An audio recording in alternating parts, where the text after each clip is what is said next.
मैं डॉक्टर लोकेश हूँ, मैं यहाँ एम्स ऋषिकेश में हूँ। आचार्य जी, मैं यहाँ 8 सालों से हूँ और देख रहा हूँ कि एक ट्रेंड है कि लोग यहाँ पे आते हैं घूमने के लिए, लेकिन यहाँ पे आने के बाद जो ट्रैफिक जैम होगा, जो प्लास्टिक कचरा फैलेगा, जो अब उनके लिए प्लॉट्स कटने लगे हैं हाइट्स पे, तो वहाँ से जो आप कह सकते हैं डिफॉरेस्टेशन हो रहा है, तो उसका नुकसान बहुत हो रहा है। उस चीज़ को बैलेंस नहीं कर पा रहे हैं दोनों ही लोग। ये बैलेंस हो भी नहीं सकती,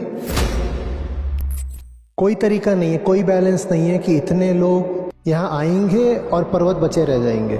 आप कह रहे हो आप 8 साल से देख रहे हो, मैं 20 साल से देख रहा हूँ। मैंने 20 साल में ही भारी भारी तबाही देखी है यहाँ पर्वतों की।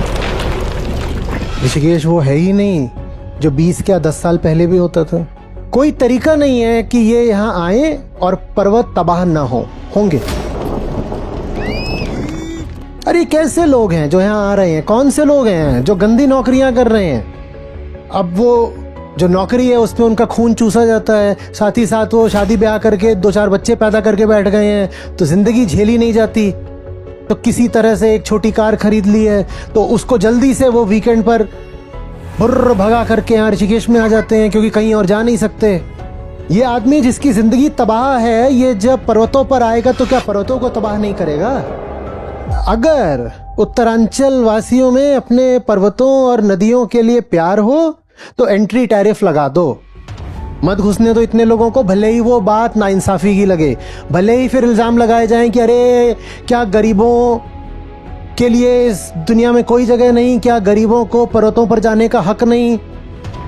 कोई और तरीका है नहीं, जितना लगाया गया बहुत कम है, इतना ज्यादा लगा दो कि नहीं प्रवेश कर पाए आम आदमी, और बिल्कुल आम आदमी इस बात पर तिलमिला जाएगा। अभी क्लाइमेट चेंज हो गया, इतनी गर्मी होगी दिल्ली में, क्या हमें हक नहीं है कि हम भी जाएं ऋषिकेश और नैनीताल मसूरी घूमें?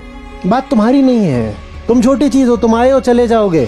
बात इस ग्रह की है, पृथ्वी की है, और इसकी करोड़ों प्रजातियों की है, इसके वनों के विनाश की है।